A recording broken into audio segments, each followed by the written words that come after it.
And we are live. What up, Larry? Right away in the chat. How we doing, brother? Sunday Service, episode number 17. Last night, UFC Denver. We got to be talking about that, of course. It was actually a pretty good card.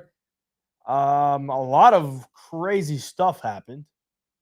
I mean, you had John Silva, Drew Dober was a war. We had Charles Johnson, round 3 knockout. We had Julian Erosa upset. We had Bomb Fiend going to a decision and not gassing out.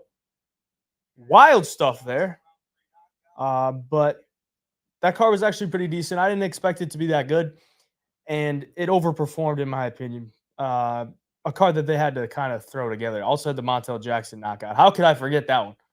I tried to block it out of my memory for my own sake because I had a bet on Blackshear, but also for my boy Matty Betts' sake because it was a rough one. It was a rough one. You had to see the boys lose, and that was a big loss. It was a big, big loss. What up, James? Shama. Always coming in with the Shama. Can't hate on that, brother. Also going to talk about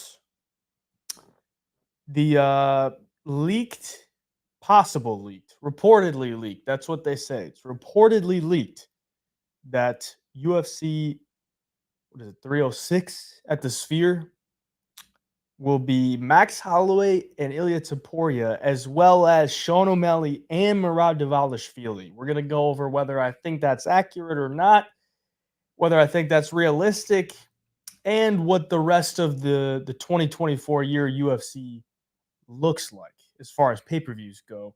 Kind of try to predict it. We'll get into a little bit of a prediction. Overperformed. Is it laggy? The stream or the sound might be laggy. Let's say overperformed. I am super confident that Topuria will beat Holloway, locking to put 5 units on it. Looking to put 5 units on it. Sorry, my eyesight is just not as good. Used to the screen that's like right in front of me. Looking to put 5 units on it. Thoughts on the fight, bro? I think 5 unit would be a little bit rich, maybe a little bit too confident, but I do think Topuria would probably win.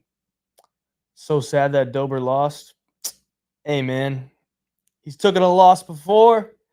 He'll take probably a couple more losses before it's all said and done, but that's not a loss that he should hang his head about because Gene Silva's that guy. Lane, what's up, brother? Shama. Come on, get up there. Tough night betting wise for me yesterday. We go into the trenches next week, into the Apex to make it back. Let me tell you this, Larry. I did the early picks video, 2 hours ago, 3 hours ago, on my YouTube. I kind of like the card, man. As far as a betting perspective goes, I kind of like the card because I see a lot of spots where I think the wrong fighter is favored or the line is just too wide. Like it just makes sense to me in a lot of spots, and it seems pretty rare that that's the case where a lot of stuff just makes sense. You get a lot of fights where they're just way out of there, and you're like, yeah, I can see both guys winning, or this fighter's favored, and I think he should be favored, but he might be favored too much, type of thing. But I see a lot of good spots, man. So let's stay. It is an Apex card, but sometimes those are the best for betting wise. Gene gonna keep getting that dub. Gene is a beast, bro. I think it's Jean. I keep saying Gene, but I think it's Jean Silva. What do I think about Diego Lopez? Who do you think Diego Lopez should fight at the Sphere? I think Diego should probably fight somebody within the top 5, or at least the top 10, at the very least. At the very least, he could fight like Josh Emmett. Josh Emmett would be a decent fight for Diego because he's a tough out. He's he's fought for an interim belt. I mean, he's not an easy fight by any means. So Josh Emmett might be a decent spot. Or they could run it back, Mozar Evloev against Diego, because they've been chirping back and forth. But it looks like Diego doesn't even want to fight Mozar anymore because Mozar kind of shunned him off for a while. Was like, oh, you're nothing. And now Diego's got all the hype, and Mozart's actually calling him out. So we'll see. I mean, I would love to see that rematch. Mozart and Diego, that'd be sick. Watching Blackshear get dropped like that hurt my soul because I remember you said his takedowns was one of your favorite plays. Montel showing he liked that. Yeah, bro. I mean, you can't really predict an 18-second knockout. And if you look at the odds were like minus 180 for the fight to go to a decision. So for the fight to actually make it 15 minutes, it was favored, and it was somewhat, I mean, moderately favored. So the fact that he knocked him out in 18 seconds is wild because nobody could have saw that coming. And for two, it's like, yeah, all of your overs are all going to hit or not going to hit. And that's sometimes why I don't like playing overs because, you could get something like that and you have no chance. There's no chance. So, yeah, that was wild, dude. What was he doing, man? He was just like walking into a knee or something. Just got clipped right down the middle. Diego versus Ortega. Make that fight happen. I don't know if Ortega is going to stay at 145 or not. I think he might stay at 155 and just do his work there because, well, he was going to move to 155, but I think he might just end up doing that. Because what's left for him at 145? He's already lost to Holloway. He's already lost to Volkanovski. Is he really going to find his way into a title shot? I mean, maybe. He's only got one win, though, and it's against Yair. So there's a lot of good fighters at featherweight, so it's looking tough. I mean, same way at 155, but you know how that goes. They'll give Diego the fight he wants. New poster boy for the UFC. 100%, man. Enough of the collaborating with Matty Betts. Why would I not? That's my dog. That's my dog. Of course I'm going to collaborate with Matty Betts. Lots of live dogs for next weekend's card. Emil Tavares, Duho Choi, Silva, and Ogden. Silva. Which Silva are you talking about? Am I just blanking right now? Who's the Silva you're talking about? Let me know in the chat. But I do agree, there are a lot of live dogs. I might just be completely blanking right now. If Max beats Ilya and O'Malley beats Merab, how epic would it be to have O'Malley move up to featherweight and challenge Max? Well, Max would have to win against Ilya before, because I don't think O'Malley's just going to move up to 145 unless it's for a belt. So Max would have to beat Ilya. But I know O'Malley wants to move up to 145, at least if it's going to be against a boxer like a Holloway or a Topuria. But either way, I think Topuria could probably ragdoll Sean on the ground. We'll see. But I don't even know that. I think there's just too many bodies at 135 that are up there and could get a title shot for O'Malley to move up. But we've seen crazier, man. We've seen crazier. Poor Matty Betts. Ortega versus Moicano, 155. If Moicano wins against BSD, there's no chance, in my opinion, that Ortega would deserve that fight. No chance at all. I know that that would be a rematch because they fought before and Ortega beat Moicano. But if Moicano beats BSD, that would be a stupid fight for Moicano to take. To take it against a guy that's not even ranked at 155, that would be dumb. That would be really dumb.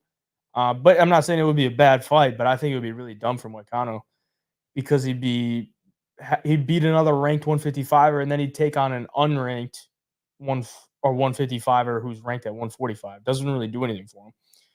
Usually in that case, the 145er that's moving up a weight class would have to take on a guy that's like on a losing streak, like lost one or two in a row, and this guy's got to like cement himself back into the division. Bruno Silva. Okay, yes. I do recall that one, and he could be a live dog. I think that's getting close to like a pick 'em though. Moicano is going to beat BSD 100%. 100%. Yeah, they did fight. Ortega. Long time ago. Long time ago, and if you go back and watch that fight, Moicano was kind of piecing up Ortega on the feet, and he was winning. He was winning the fight, and then he got subbed in the third. I don't even think Moicano shot a takedown. Do you feel more hyped / better to bet on a card when it's stacked like 300, 304, 299, or does it all the same feeling to you? No, 100%. You get way more hyped for a pay-per-view card. No doubt. No doubt. There's no chance I'm not getting more hype for UFC 300 than compared to this week's Apex card. I mean, you still get excited for both, and if you have a big bet on like the Apex card, then of course you're going to be excited. But it's just different. Pay-per-views are different. A lot different. A lot different. The IG chat, bro. Pooney. Love you out here in Connecticut. Appreciate it. Bet the house on that, man. I should have. We should have, but I don't know. Sometimes it's just better to chill. Better to chill. Bruno Silva trains with Cejudo, and he's got KO power and finishing ability. Durden's plan is to wrestle like always, and training with Cejudo can pay off for Bruno, and he might be able to upset Cody. Yeah, I kind of agree. But Bruno he's a smaller dude. And I don't know. I mean, Durden might be able to just kind of bully his way through there. We'll see, though. We'll see. You're already getting ahead to next week, brother. We haven't even recapped the card. We haven't even dove into last night's card yet, which we should probably do after this chat, because it's a good chat from Nick. What do you think about Perry versus Paul fight? Let's talk serious. Bets ? Who's winning? You think it's going to be good? So I'm going to the fight, and I'm excited for it. For one, it should be a really fun fight, and I think Jake Paul will probably win for a couple reasons. We know Mike Perry is a beast in bare knuckle boxing, but bare knuckle boxing is a different game, and in regular boxing, it's twice as long, for one. 3 10-minute rounds. I think it's 3 10s. 3 or 10 threes. 10 3-minute rounds. It's 30 minutes of fighting compared to in bare knuckle boxing. It's 10 minutes. It's 5 2-minute rounds. So it's a lot longer, for one. For two, the gloves are obviously bigger. So your defense is able to hold up a little bit more by just blocking shots than in bare knuckle, when you're just blitzing a dude and just trying to clip anything. At 3, Mike Perry in boxing, I don't know, has like the technical aspect to it. And even in you watch his fights in the UFC and you watch his fights in bare knuckle boxing, he's not knocking dudes out cold. I'm not saying he doesn't have power, but he's really winning because he outdogs you. And in boxing, it's pretty hard to outdog a guy. You just really can't do that unless you have really good technique as well. And I think Jake is a really solid boxer. It's what he does. That's all he really does is train and build businesses. And most of the businesses that he builds, all he really does is promote them. I mean, I'm sure he probably does more than that, but is training. He's training all the time. And I think Jake Paul should probably get a victory. He is the favorite.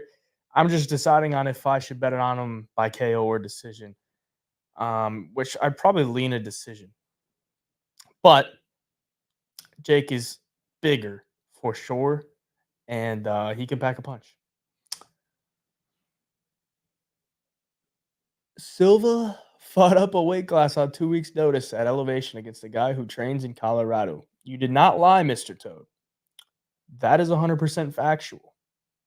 100% factual. Connor versus Chandler, August 31st. Is that... Where have you heard that? Aina Alip. Because I would love to know. Because that's not a pay-per-view date right now, but I guess they can maybe make it one. Who do you think Gaethje should fight next when he's ready to come back? I have no idea, bro. No idea. And I don't think he's coming back for like a year. So a lot could change within the meantime. So I don't even know. I have no idea. I just know he's probably going to be out for a while. UFC fucked up the structure of the Denver card so bad. Like co-main and main were snooze fests, but the prelims and early main were entertaining. Silva Dober should have been co-main. 100%. I agree. 100%. So let's get into it, brother. Let's get into the recap. Started with the main event, bro. The Come on, bro. You know what? Actually, we're going to cut the IG live off right now.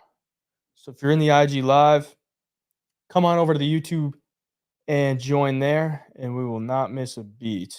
We're going to get into the recap here, and we're going to talk UFC Sphere after. Give everyone in the IG chat a second. A guy on Instagram MMA content, that'd be what a source. What a source. What a source. Oh, you're going. You're going to the fights too, Nick? That's sick. If you see me there, give me a shout, brother. Give me a shout. Last card really screwed me. That co-main cost me like 5 parlays. That was a tough decision for Ponzi, bro. Tom, how would you feel? Oh, come on, bro. How would you feel when DP limps to his corner after the first round with Izzy? What a troll. What a troll you are, Tom. What a troll. Judge is really smoking crack. Yeah, bro. Let's get into it. UFC Denver Recap. Tracy Cortez, Rose Namajunas. Get that off the screen. Honestly, I thought Tracy Cortez looked like she was on short notice. She didn't really impress me that much. I know a lot of people are looking at it like, oh, she went 5 rounds with Rose. She showed a lot of heart. And she even won the later rounds. Like, super impressive stuff. She's going to go far. I don't know, man. I don't know. I mean, Rose is a girl that generally has close fights if she doesn't finish you. And it wasn't close. It wasn't close at all until about the 5th round. And the 5th round, before Rose walked out to go out there for the 5th round, her corner said shadow box for 5 minutes. Just dribble. Dribble like you're playing basketball. Meaning she's up 4 rounds to nothing. And they're like, just don't get finished and you win. First round, she dropped Tracy Cortez, knocked the eyelash off of her fake lashes. First of all, what are you doing fighting with fake lashes on? What does that tell you? What does that tell you as a viewer? Okay, this girl is so obsessed with her appearance and having to look good while she's fighting that it could be a fighting inhibitor. Like, you have fake eyelashes on. I guess she probably trains with fake eyelashes on, or maybe she just has them on all the time. Maybe she's used to it.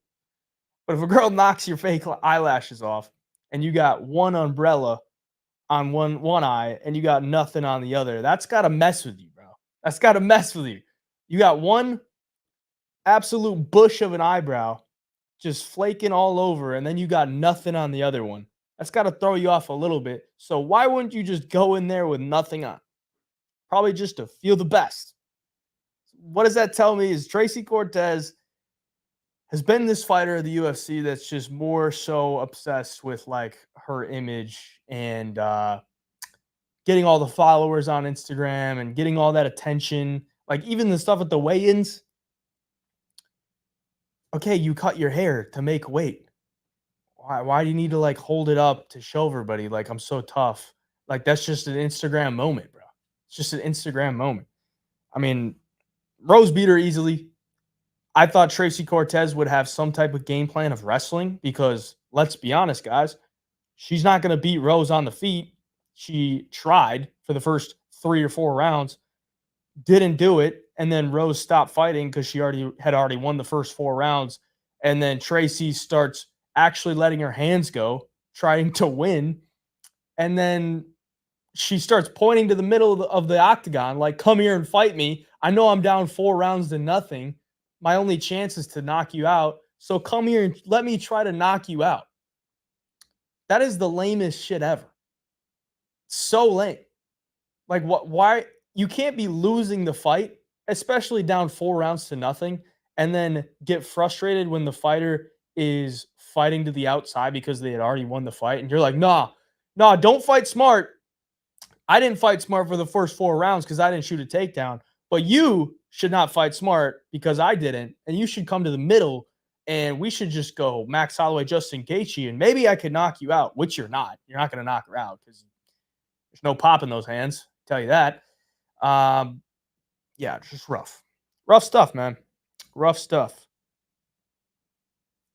I mean, Tracy's not a bad fighter. It's just like, I don't know. There's a lot of stuff that it just rubs me the wrong way with what she does. Very dramatic, very needing for attention. And then she goes into a fight where she's clearly outmatched on the feet and doesn't even shoot takedowns until like the third round. I don't know. I mean, you could say she showed a lot of heart, but it wasn't like really like Rose was putting it on her.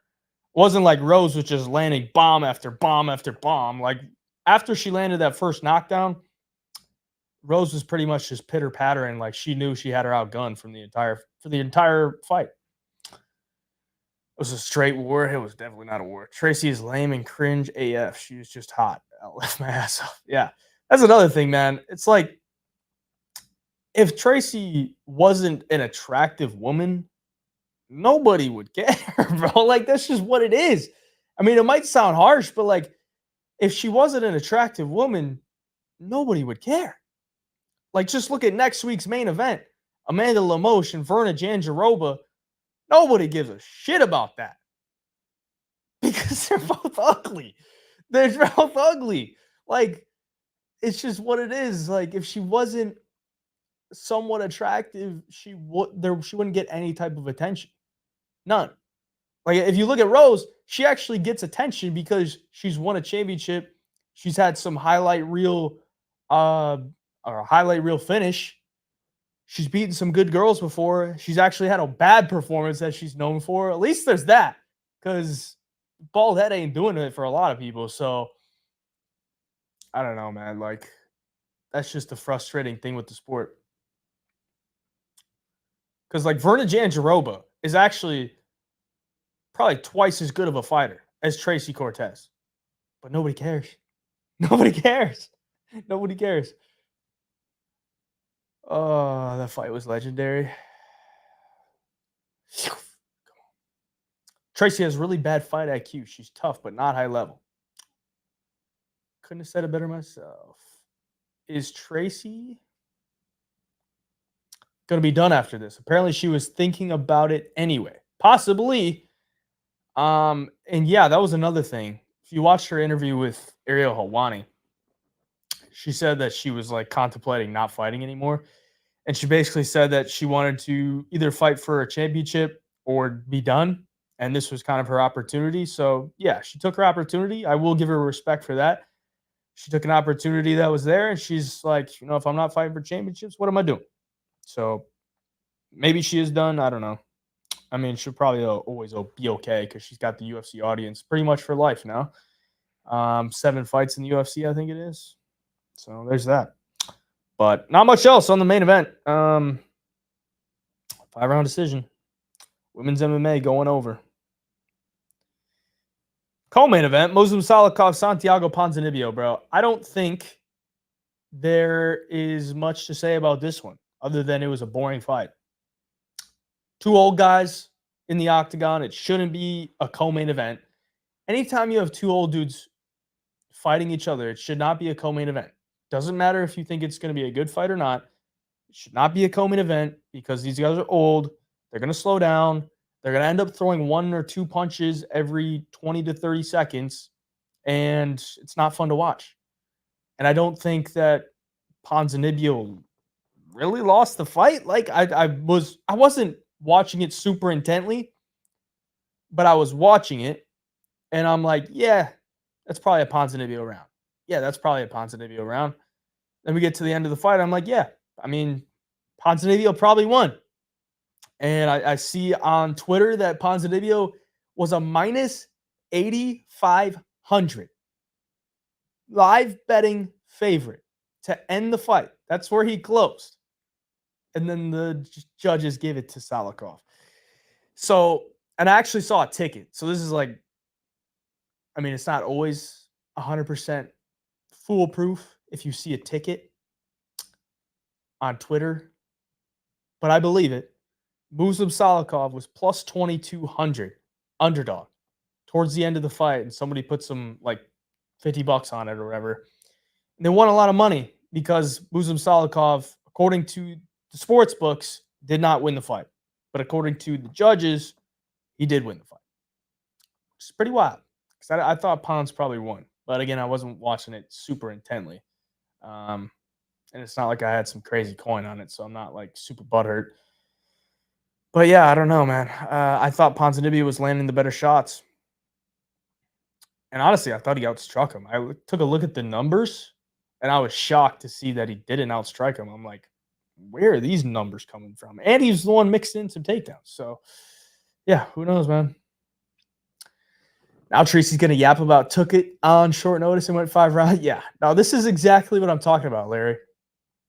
This is exactly what Tracy's going to say. If she's on the MMA Hour tomorrow, oh, come on. Come on. Get on there. Yeah. She's on the MMA Hour tomorrow. This is what she's going to say. You know, I took the fight on short notice and I went 5 rounds. It's one of the greatest. And, like, you know, I'm just really proud of myself. Just really proud that I was able to go out there and with the elevation, the short notice, and take on one of the best to ever do it. And, yeah, just going to move forward from here and probably say something about – no, I won't say that. I won't say that.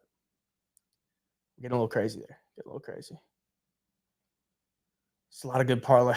Lost a lot of good parlays on that. On the Ponzinibbio, yeah. I know a lot of people probably lost their Ponzinibbio bets and had them in a lot of parlays. Van Johnson or Silva Dober should have been co-main. Bro, Van Johnson should have been on the main card. 1,000%. The fact that it wasn't is like, what is the UFC doing? What are you doing? Van Johnson should have been the feature fight. Silva Dober should have been the co-main. And Muslim Salikov Ponzinibbio should have been like probably the opener of the main card. Cody Brundage Hassan probably should have been like the feature prelim.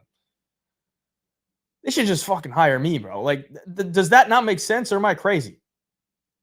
I mean, it makes perfect sense, bro. All right, Larry. Larry don't think it was a robbery, but a close fight that went to the wrong way. I had Ponzi 3-0, but I may have been biased because I had money on him. Ponzi closed at minus 370 live betting for me. Terrible fight. Yeah, I think that's kind of what I thought about it. I mean, I thought the wrong guy won in a close fight, but again, it's a close fight. It is what it is. All right, let's talk about Jean Silva, Drew Dober. Jean Silva. I gotta start saying Jean Silva instead of Jean Silva. Jean Silva. If you watched any of my videos, if you watched any of my breakdowns for this fight, he did exactly what I thought he would do. Drew Dober's going for that left hand down the middle. He's looking for that right hook into the left hand down the middle. He lands the left hook. Jean Silva lands the left hook. He landed it in the first round, which got Drew Dober's eye cut open. And then in the second round, he kept landing it. And then he landed that big, nice spinning back elbow, cut him open. And then round 3, I wish he would have done it in round 2. Then I would have made a lot more money. And then in round 3, I think he landed another spinning back elbow and busted it open. It's nasty stuff. Nasty stuff. We all know what happened. It was a great fight. I mean, Jean Silva, to turn around 2 weeks later after knocking out Charles Jourdain to go up a weight class and fight Drew Dober at elevation, where Drew Dober trains, is incredible. It's incredible. For one, to have the balls to do that. For two, to actually go out there and win, and not only win, but to dominate and stop Drew Dober is incredible. That's how good Jean Silva is. And what is his ceiling? His ceiling is very high at 145 if he can make the weight. Because he didn't make weight against Charles Jourdain, which will be an asterisk, but he still knocked him out. I think whenever you miss weight, especially by a pound or two, that you're going into that fight with an advantage, and I do believe he went into that fight with an advantage against Charles Jourdain. But at 145, he's made the weight before. He's made the weight before multiple times. I don't think he's going to have a problem making it the next time. But at 145, the dude's a real problem, because if he can rock Drew Dober at 155, the dude's got serious power at 145. And he was the first guy to knock out Charles Jourdain, who has historically been durable. He put out Weston Wilson without a scratch, man. I mean, he really, I mean, Joanderson Brito even had like a little scare with a leg lock. John Silva was easy money. And then the guy that he beat on the Contender Series, Kevin Vallejos, was like 13-0 at the time. He loses to John Silva, and I think he's won 3 fights in a row after that. So that Kevin Vallejos guy, they got to get that guy in the UFC because he's good. And he gave John Silva somewhat of a tough fight. I've been a John Silva backer since the Contender Series. He was an underdog against Vallejos. Bet on him there. Bet on him round 1 KO against Weston Wilson. Bet on him against Charles Jourdain. Bet on him last night. He is the truth, bro. Why is he the truth? Because there's something different. You see it when they fight. There's something different about John Silva where the guy is so calm. He's so composed. Nothing is throwing him off of his game. And he just gets into this flow where he can land a left hook. He can land a right uppercut, an elbow, a spinning back elbow, a jumping knee, the leg kick, the body kick, the head kick. He has all this in his arsenal, and it doesn't even look like he's thinking about it. He's just flowing with it, and he's hard to hit as well. He's super strong. He showed really good takedown defense, and he was just chucking Drew Dober off him. When Drew Dober was going for takedowns, he was just like, get off me. And John Silva's supposed to be the smaller dude. Drew Dober's built like a fire hydrant. The Drew Dober goes up from 155 up to like 180, 185 when he actually fights. He balloons up. Why? Because he carries a ton of muscle. So that is incredibly impressive that he was able to get that victory. And yeah, moving forward at 145, I don't think you want to rush him into a fight against a top 10 guy. I don't think you want to do that. I think you want to give him one more against a guy that's probably either towards 14, 15 or just outside the rankings. And in my opinion, you give him Sadiq Yusuff. You give John Silva Sadiq Yusuff. Why? Because Sadiq Yusuff is a good striker, but he's on a 2-fight losing streak. You give him John Silva. That's still a decent name to put on his resume. That'll be his 4th fight in the UFC. I think that makes sense. I don't think you want to rush him into a fight against like a Diego Lopez or even a Bryce Mitchell. I mean, maybe a Bryce Mitchell.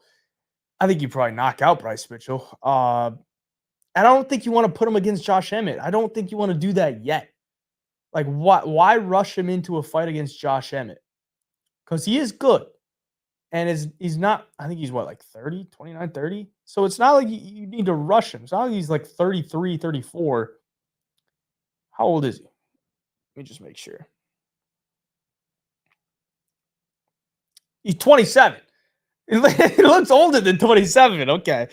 He got that. He's starting to bald. So he looks older. He's 27. You don't need to rush this dude. You don't need to rush him against a Josh Emmett type of fighter. Give him Sadiq Yusuff. Give him Sadiq Yusuff. He's right outside the rankings.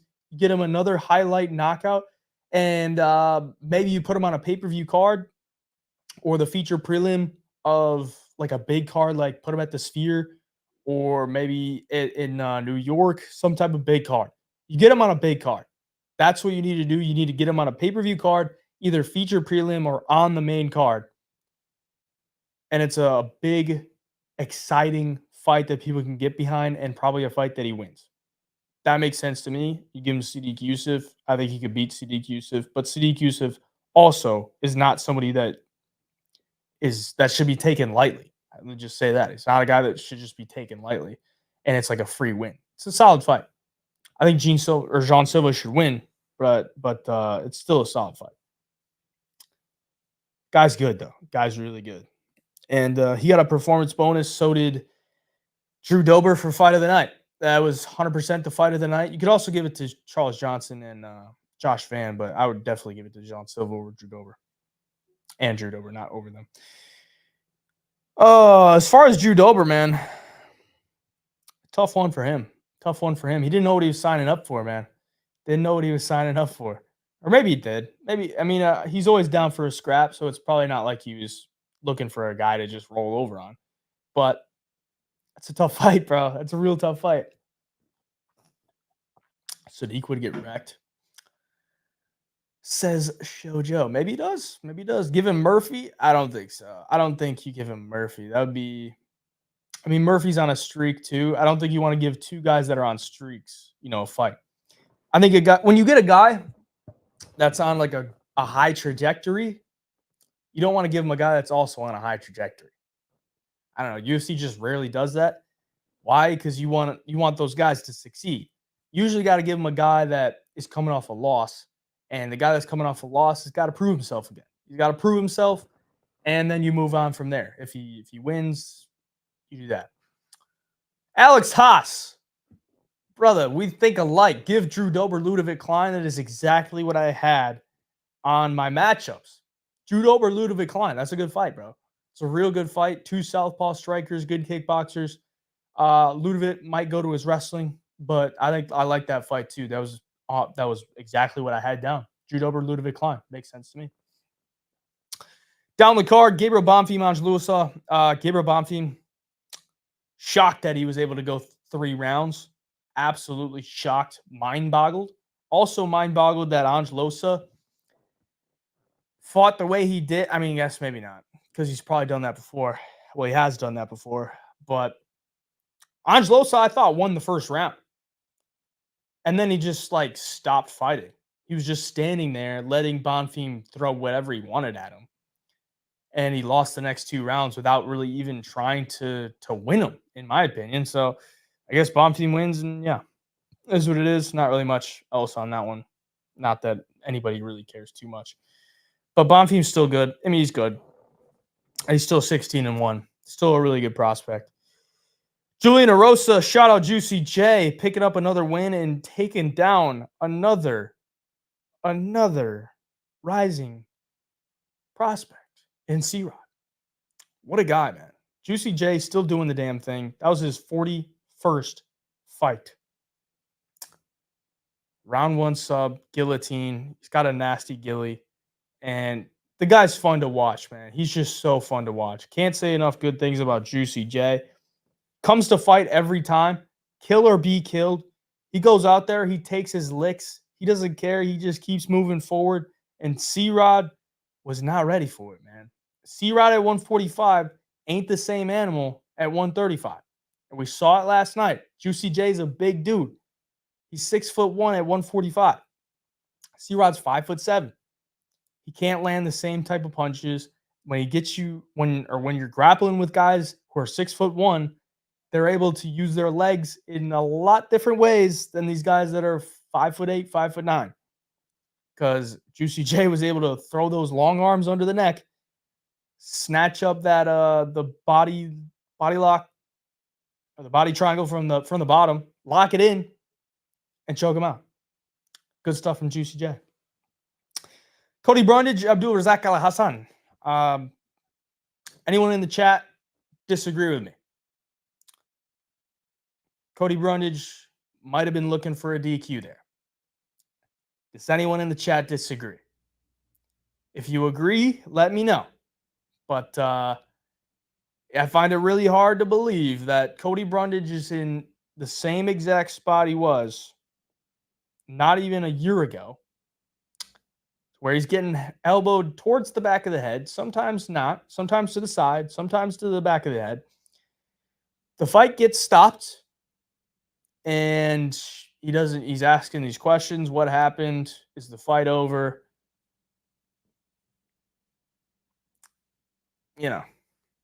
If you were a guy that wanted a DQ,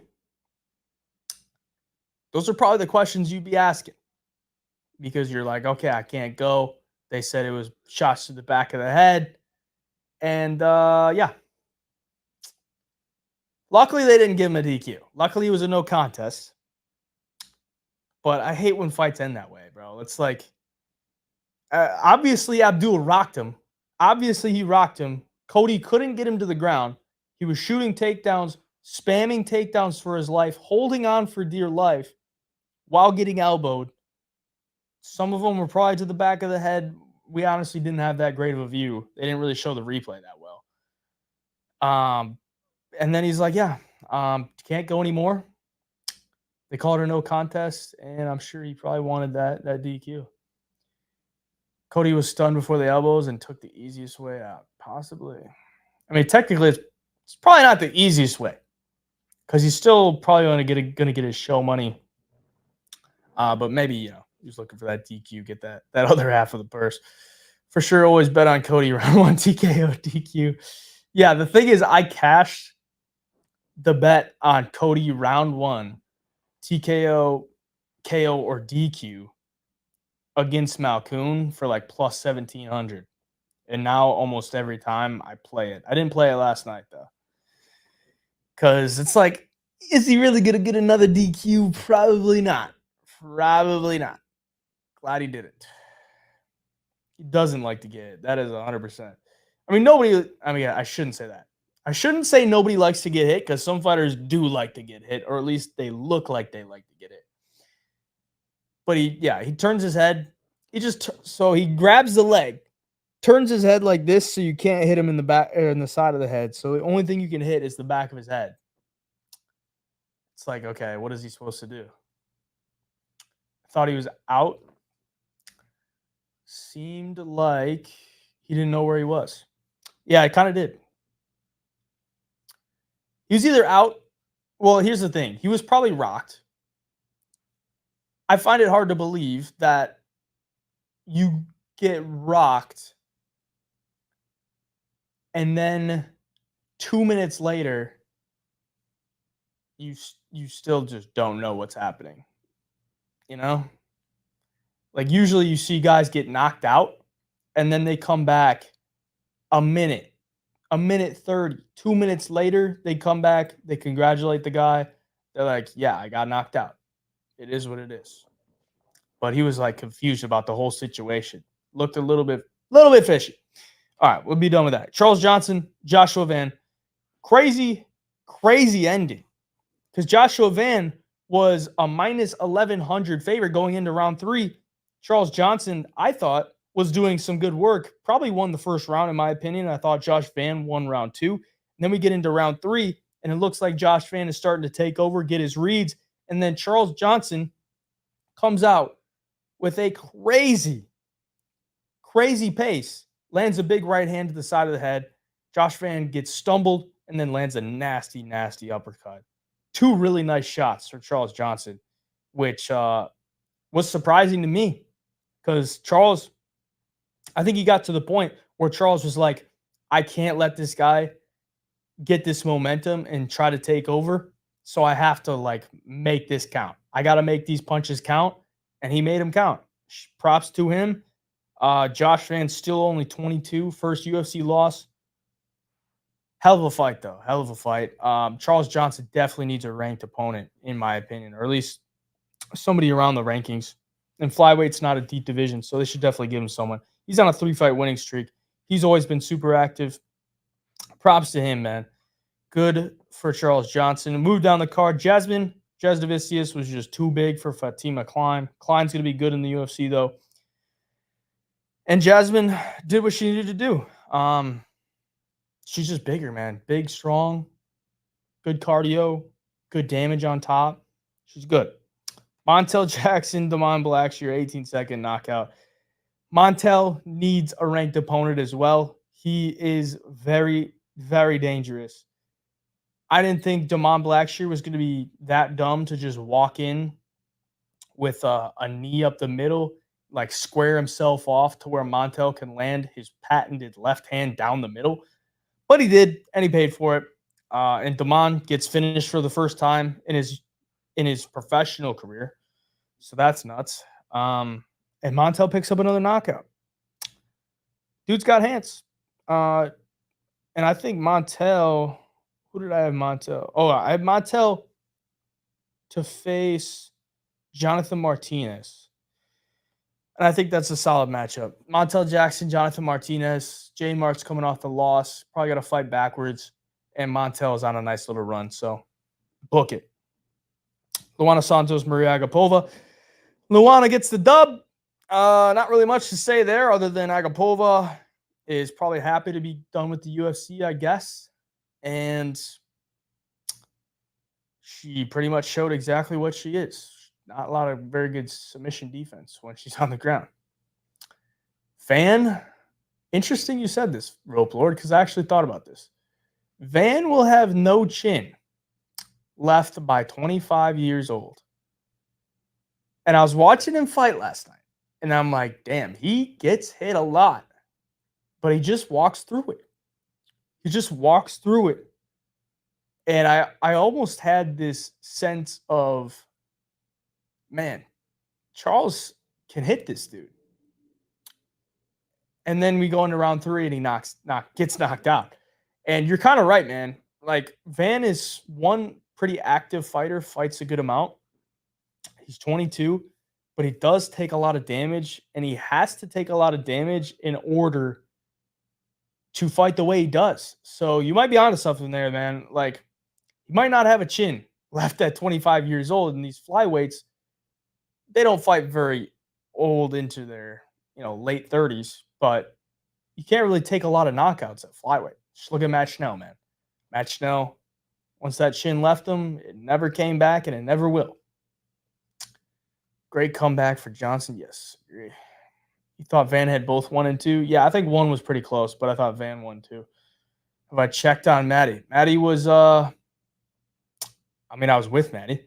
And, yeah, we were down bad. He was chasing. Probably locked in another 10 Gs on next fight. We'll see what he bets on for the Jake Paul Mike Perry fight. Maybe throw some heavy racks on that. We'll see. Petrosky Fremd. Boring as hell. Petrosky just laid and prayed him pretty much. Picked up a win, though. Good for Petrosky. Bounces back after 2 losses in a row. Didn't gas out. That was good for him. But just fought the right game plan. Honestly, fought the right game plan. Got his takedowns and controlled him on top. Got his whatever he needed to do to get a win, he got it done. So, good stuff for Petrosky. Evan Elder and Darius Flowers. Submission. Evan Elder, short notice for both guys. Kind of a weird fight to just put together, but a good win for Evan Elder. And he shouted out Donnie Trump. They tried to kill Donnie Trump, but he just came back. All right, I think that's enough for UFC Denver. Let's talk about the Sphere. So, reported this morning, 2 massive title fights reportedly leaked for UFC 306 at the Sphere in blunder by French-Canadian broadcast partners. So the French-Canadian broadcasts on ESPN Plus mentioned that the Sphere card UFC 306 will feature both bantamweight title fight Sean O'Malley versus Murad Dvalishvili and featherweight title fight between Ilya Topuria and Max Holloway. How accurate is that? I don't think that's accurate. I don't think that's realistic. I just don't. Why? Because I think the Sphere is costing so much money. Dana's already talked about how many millions of dollars he's already spent, and it's not even August or the month before, on the Sphere. Yes, they got the Saudis involved, which is crazy. That actually tells you a lot that UFC don't like putting their own money into stuff. They want to take the Saudi money and they want to put it into the Noche UFC, which is supposed to be the Mexican card. They're going to take the Saudis' money, put Riyadh season in front of it, take their money to put on this show. But ultimately, I think this show is costing them so much money. I don't think they have the ability to waste 2 big title fights. Now, I think it's probably Sean O'Malley versus Merab is going to be the main event. And I think they're going to put Grasso on the card against Valentina, most likely, because they're going to have 2 title fights, I would assume. But I don't think they do 2 massive fights. I don't think that would be realistic. I don't think either guy, meaning Sean or Ilya, are going to want a co-main event. I think there's just going to be one of them, and I think it's probably going to be Sean O'Malley versus Merab, because it looks like both of those guys are ready to go and they want to fight, and Ilya and Holloway are still trying to figure it out. So I think it's Sean O'Malley versus Merab going to be at the Sphere, but not Ilya and Max, and then they'll throw Alexa Grasso on there against Valentina, most likely. And then, which I guess that kind of leaves like, where is Ilya Topuria Holloway fall into this? So we have September, which I believe is going to be Sean O'Malley versus Merab. Then we have October in Abu Dhabi. It's going to be Islam and whoever that is. If it's Charles, if they can make Armin on that or not, I don't know. Then we have November, which is probably going to be Jones and Stipe. And then we have December. And December could end up being Ilya versus Max. Or it could be Conor versus Chandler, which would be still a long time for Conor versus Chandler. Or they have Ilya versus Max in December in Vegas, and then they make a pay-per-view card for Conor, which could be a treat, would be a real treat, a massive treat. Because the thing with a Conor card is you can't really put a champion under it, for one, and you can't put anybody over Conor. So Conor's never going to be anything but a main event. And you can't put Conor as the main event because you can't put a championship fight underneath Conor, because the champion is going to be getting pay-per-view points. And you'd have to give them Conor McGregor pay-per-view points, and the UFC is not going to do that. So in December, if it's Conor versus Chandler, then Max and Ilya isn't going to be till next year. But if they do Conor versus Chandler, let's just say late August, then you could do Max versus Ilya in December. That would make sense. So that's what I kind of see the rest of 2024 looking like from a pay-per-view perspective. I also think in December, the Max versus Ilya fight, you probably have Pantoja on that card too, because I know Pantoja wanted to take some time off, and they kind of mentioned him coming back in December, considering he fought in May and then he fought in December of last year. So December kind of makes sense. So there's another title fight for you. And then the strawweight title could also be could be on the November card, I would assume. They probably put Wei Li and whoever, Tatiana Suarez, in the November card. And then maybe they throw the bantamweight title fight in Abu Dhabi or something, or maybe the December card too. We'll see. I don't know. A lot of title fights coming up though. A lot. I mean, obviously UFC 305, middleweight title. So, who else do I think is going to be on there? If you're talking about the Sphere, I think Brandon Moreno. I think you could do Brandon Moreno like Tatsuro Taira, because obviously they want to get Mexican fighters on there. Brandon Moreno, Tatsuro Taira. Let's see, Mexicans. We got Grasso. We got Moreno. They might try to get like Irene Aldana on there, and maybe they could do like Aldana. I don't know. Who even cares who Aldana fights, to be honest? What am I talking about? I don't know, like a Zellhuber. You could do Zellhuber with someone in the rankings, or like a big name type of thing. Yair might be on there. I don't know. I mean, just think of all the Mexican fighters. They're going to be on there, and whoever they're going to match them up with. You think Ortega, Yair will be on the card? Yeah, I think Yair will probably be on the card. I don't know about Ortega, but possibly. Come on. If they do Max If they do Max Ilya next year, I will be pissed as a Volk fan. Well, yeah, I don't know. I mean, time off for Volk isn't bad. Let's just say that. I don't think that's bad. Because we don't want to be rushing him back in there again. That is for sure. That needs to be this year so Volk can get it back in 2025. Let Volk sit out a year, man. It hasn't even been a year. It hasn't even been 6 months since Volk has fought, man. And you want to get Volk back in there? You're trying to kill the guy? Good Lord. Apparently, the UFC 307 in Utah, first week of October. Oh, shit, I didn't even know that. So does that mean they're going to do... Well, what is 306? Oh, yeah, 306 is the Sphere, 307 in October, and then 308 at the end of October in Abu Dhabi, and then 309 would be November, and then 310 would be December. That's a lot of cards, man. And then they might have to, I guess, 307 in Utah. But would Conor McGregor really fight in Utah, bro? Like, come on. I don't think Conor's going to be fighting.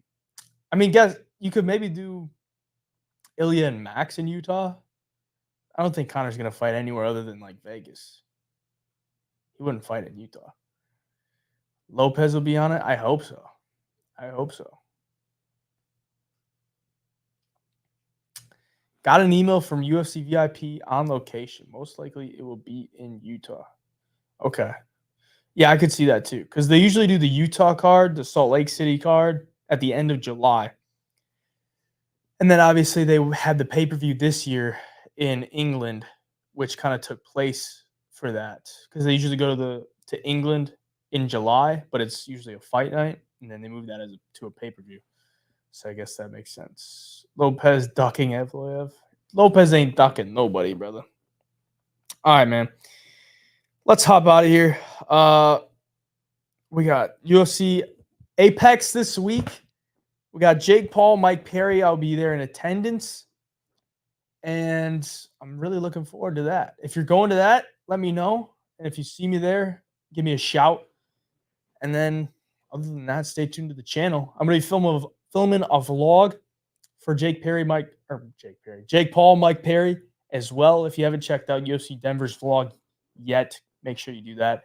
I think a lot of people enjoyed that and looking to keep doing that. So appreciate y'all for joining. We'll be back here next week, Sunday service. Till next time, AJ Picks.